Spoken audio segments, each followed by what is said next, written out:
Yes, my name is Sani Martin from Radio Direct.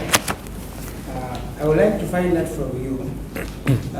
UN OCHA is projecting that 9.4 million people are in need of food assistance. That includes the refugees being hosted here in the country. Yeah. That is in this year 2023. And the money they are projecting is $1.7 billion to cater for these people. The figure might go up given the upcoming flood in the country. Besides the 82 million euros you have donated, what will be the role of the European Union to ensure that you work hand in hand with the other partners in the country plus the government to raise this $1.7 billion? And the second question is, there has been this scenario of humanitarian reliance or people trying to depend on handouts. And this is a country that can feed other countries in the world. Even this country is bigger than other European countries. What would it take the European Union and other partners in the world to ensure that you move from handouts to post-conflict recovery and development? Yeah, thank you very much. You're asking two extremely topical questions. First, if UN OCHA is right that there are 9 million people or more than 9 million that need food aid and any other form of assistance, that means that, let's say, 2 out of 3 South Sudanese are aid dependent. This is a totally unsustainable situation. And that means 2 things for us. First, in the short term, we need to help. We need to make sure that the amount that is necessary comes together, as it did last year. 1.7 billion is not everything, so to say, that is required. Last year, I understood that the humanitarian response plan for the country was covered by about 2/3. So we didn't have 100% of the money necessary, but about 66, 67%, which is quite good, I have to say, because if you see the situation in many other countries where humanitarian aid is necessary, they don't come to such a high percentage of coverage of the needs. So this already means that international donors have an open mind for the needs in South Sudan and they want to engage. The question is, how can we make sure that this stays like that in 2023, but also beyond? Now the answer is, on the one hand, we need to ensure visibility about the needs here and about the possibilities. This is important because, you know, in international meetings, people speak about the crisis in Ukraine, the crisis in Afghanistan, the crisis in Syria, the crisis in Venezuela, in Somalia, and so forth. We have to make sure that they keep the needs of the people of South Sudan on their radar screen. Yeah? So visibility is important. And that is something we can try to do. Every time the ambassador writes a report, that is a little piece of visibility. But we can also make sure that in international meetings, the case of South Sudan is being discussed and the needs are being discussed. The second thing is even more important. We need to have good news from South Sudan. What does it mean? You know, every single step that you can take yourself, and it starts with peace, it starts with ensuring better security, is good news and encourages international donors to come in. If we have the feeling that the situation is getting worse, that the nation is falling back into war and conflict, of course it is very difficult to motivate new donors to come in and to put money to the benefit of the people. So we need to have good stories about peace, and we also need to have good stories about the effectiveness of what we are doing. If people are speaking only about how difficult it is to work in South Sudan, how costly it is, that convoys are being looted, and that aid workers are being killed, it is difficult, of course, to motivate other people to come in and help more. If, however, we see that people are accessible, they can be reached, we can do our job, and that people can be lifted out of hunger into a development process and ultimately out of aid dependency, these good stories lead to more engagement. Because you want to become more engaged where you have the feeling that your action leads to positive effects. It's quite normal. And that leads us to your second question. You're totally right. This country has a huge potential. In agriculture, for example. You definitely have no lack of water in this country. And so much more of the country could be used for agricultural production to feed the population, but also to export, then now, if development money comes in, if there's peace, and if development money is used, for example, to increase the irrigated perimeter, if more country can be opened in a way for agricultural production. And then we need to have roads, we need to have infrastructure to export and to ship the production, and we need to have functioning warehouses and so forth. All this is possible. Many countries have done this. But it requires that the donors put their act together, that they think humanitarian development and peace support together in a coordinated way. It depends also on the action of the government that needs to create what we call an enabling environment for this kind of action. So the possibilities are there. The question is, will South Sudan and will its international partners seize these opportunities? And therefore I was very encouraged to hear not only that many parties here and many political players are committed to peace and to security, but that there also are a number of very good projects in individual parts of the country, in individual counties, in individual regions, to start with what they call an area-based approach, which means that rather than having a big plan for the entire nation, you go to individual parts of the country where the situation is conducive enough for a very good cooperation between humanitarian and development funds, and then we would look into what it means to improve the food security situation. It starts with humanitarian aid for those who are hungry, but it continues with promoting agricultural production, bringing more people to work in the land, to make a living, to produce. And we could even see that yesterday in a situation that is as difficult as the one in Bentiu, where in the refugee camps, with the help of some international partners, people start to produce or to farm, to produce agricultural products and to sell this at a very small level. But yes, they do it.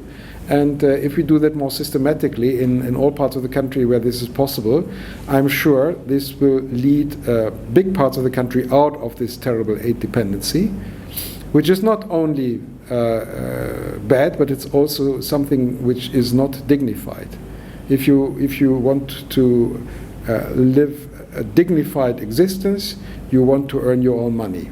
If you depend on the handouts of others, I wouldn't want to do that. It would not be good for my pride. So we need to help everybody who has the chance to get out of this aid dependency to do so. And you know, a proud day for the nation would be when ECHO can close its office here and say, now South Sudan is in such a good situation that we can move to other countries where people need us more, because South Sudan has now succeeded its development process. Let's work towards such a situation. Simon. Yes, thank you. My name is Walter Simon from the VOA Voice of America. I just have two questions, Ambassador. My first question is, of course, you have the visit to South Sudan. You moved to the areas where people are affected by the conflict. You had a lot of interactions with especially the first vice president. What impression did you get, especially in the context of implementing the peace agreement currently? With the little time you had here, the little engagements you had, are you convinced, the implementation of the peace process is on the right track? The first vice president is the second principal to the peace agreement. What EU message did you leave to him as far as implementation of the peace agreement is concerned? Thank you. That's a very, very important question, obviously. I'm encouraged by the fact that everybody I spoke to, from the elderly woman in an IDP camp in Unity State to the vice president, everybody is convinced we need to have peace. Nobody said, I have my doubts whether the peace agreement is not good. Everybody, from very individual persons to the representatives of the state, is convinced peace is necessary. Secondly, I'm very much encouraged by the fact that South Sudan's international partners are all extremely convinced that peace needs to prevail.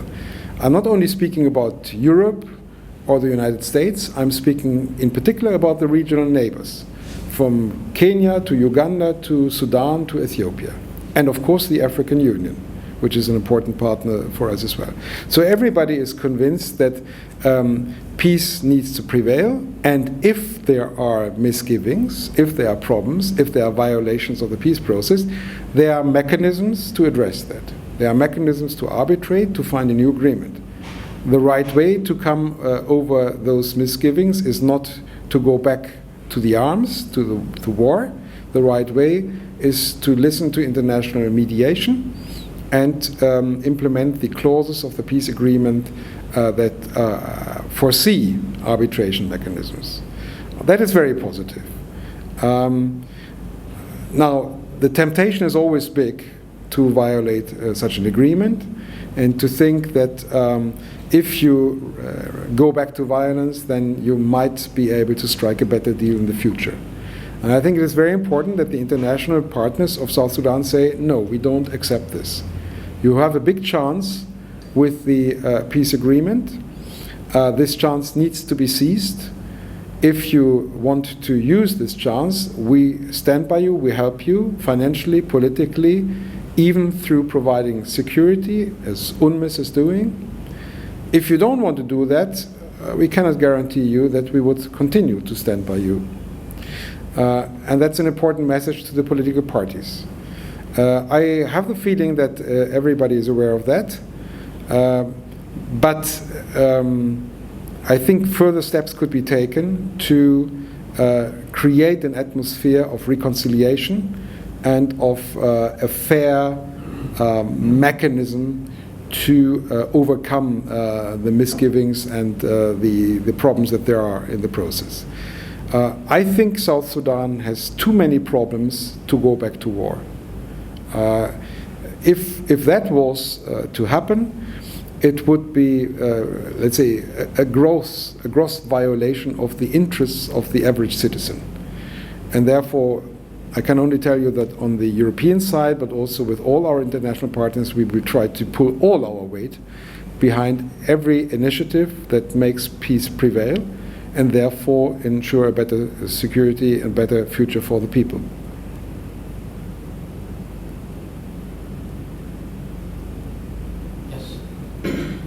Yes, Silvano. Yes, my name is Silvano Yokoi. I work for ABC Radio here in Cuba and also do freelancing. I was in Bentiu in December last year, and also I have an opportunity to go there this January.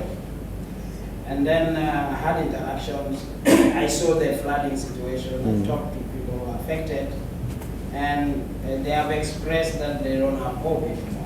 They have the feeling that the government has neglected them, and there are people who have been forgotten. And I don't know what you saw there, and I don't know if you had the same interactions, and if at all you have raised this thing, this flooding situation specifically, in the face of Vice President, where it actually comes from. So I don't know. And then what is the EU trying to do towards this, specifically the flooding part? Well, my own impression in Bentiu was, it goes a bit in the same direction as yours, but I would say it was not so much that people had lost hope, but rather that they were lacking certainty. They didn't know in which direction things would go. And then they felt that the humanitarian community is taking better care of them than the authorities. That is nice to hear if you are a humanitarian, but it is not necessarily good for the people. Now, I have to say that there are a couple of measures taken by the authorities in Unity State that I think have a very positive impact on the IDPs. For example, the creation of a new settlement, which now I think has already about 45,000 people who live there, who went there voluntarily without a lot of aid. It seems that this is a good step, and I was told that in the camps in Bentiu today you have a smaller number of population than a year ago. So that's positive. There are also positive steps with respect to improving infrastructure. For example, there is a plan by the governor, and that will be supported by the United Nations, to build a new road that would connect the state to Juba and to the rest of the nation. That will incredibly help the provision of assistance, but it also opens many, many new possibilities for the people who live there in terms of resettlement, in terms of claiming agricultural land and so forth. So there are some steps in the right direction. But I agree with you, the big problem I think for many is that they don't know exactly what they should build their future on. Most of them believe it will be difficult to go back home for a number of reasons, including the fact that the water will again threaten the place where they come from.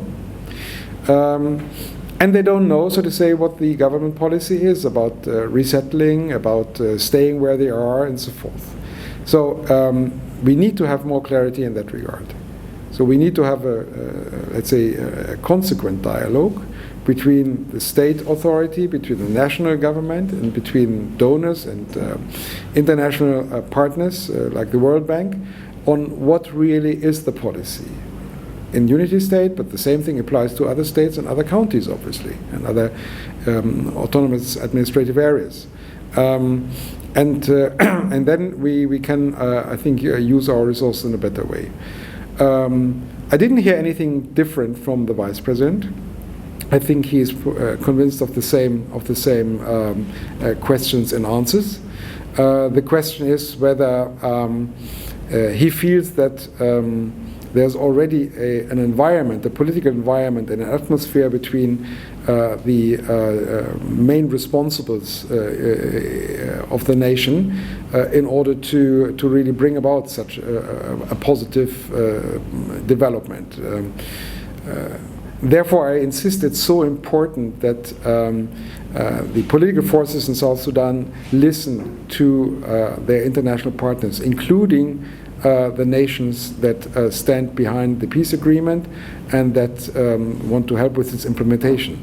Nations, but also international organizations such as IGAD, such as the African Union, and so forth. There's too much at stake, not only for the country, but for the entire region if peace does not prevail here. The Vice President is certainly keenly aware of that, and I think we are coming to an interesting phase where we will see whether the clauses in the peace agreement and where the mechanisms that were created to ensure its success will work.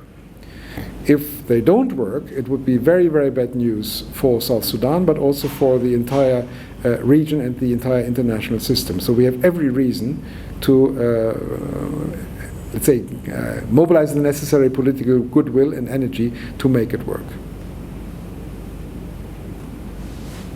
Any other questions? Any? Ambassador, maybe is there anything you'd like to add on to?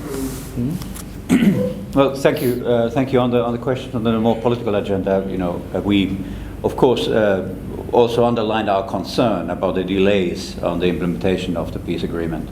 That even in the terms of the roadmap, we are already missing some important deadlines, and we really encouraged, that the prevailing disagreement at the political level wouldn't hinder and delay further the extremely important processes on constitution making and also preparing for the elections.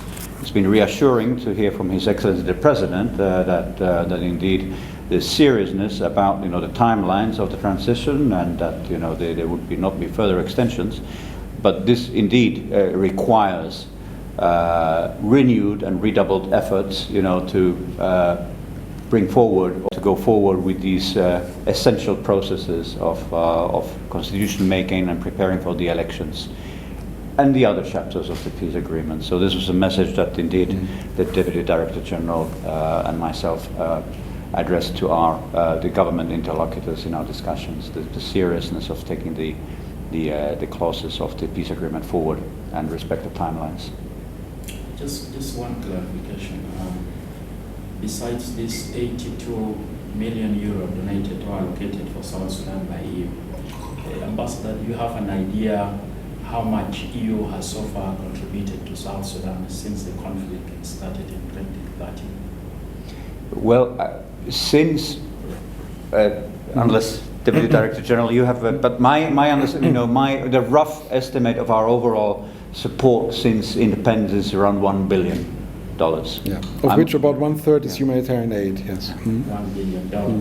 Yeah, up to the tune of $1 billion during the time of independence. Unless colleagues there have a more accurate estimate. Yeah. Thank you. Yeah. Thank you. Just teaching, maybe personally on my side as a journalist, is there a particular message you have for the journalists concerning all these problems we have, the humanitarian crisis, the political crisis? Is there something particular you want to tell the journalists who do this job under very difficult circumstances? I'm impressed by your knowledge and by your in-depth questions, and that gives me hope. Just as much as I was impressed this morning to meet with South Sudanese NGOs who looked very committed, very competent. This gives me hope, actually, because we often speak about the needs in South Sudan, and yes, there are huge needs, starting with food insecurity. But at the same time, there are competent people, and there are people who care about the nation. Please make sure that through your good work as journalists, you nurture a culture of dialogue and compromise, and not a culture of conflict and violence. You set an example in a way. Free press is the expression of a political culture where people have found a peaceful way to express their differences, fight for their interests, but at the end, compromise. And every civilized nation is built on that. Countries that do not have that are either in chaos or they live under the authority of a dictator. None of these two, chaos or dictatorship, is what I would wish for South Sudan. So you play a very important role, and I'm very impressed with the role that you play here. Please do so, and be aware of your responsibility for the entire society. Thank you.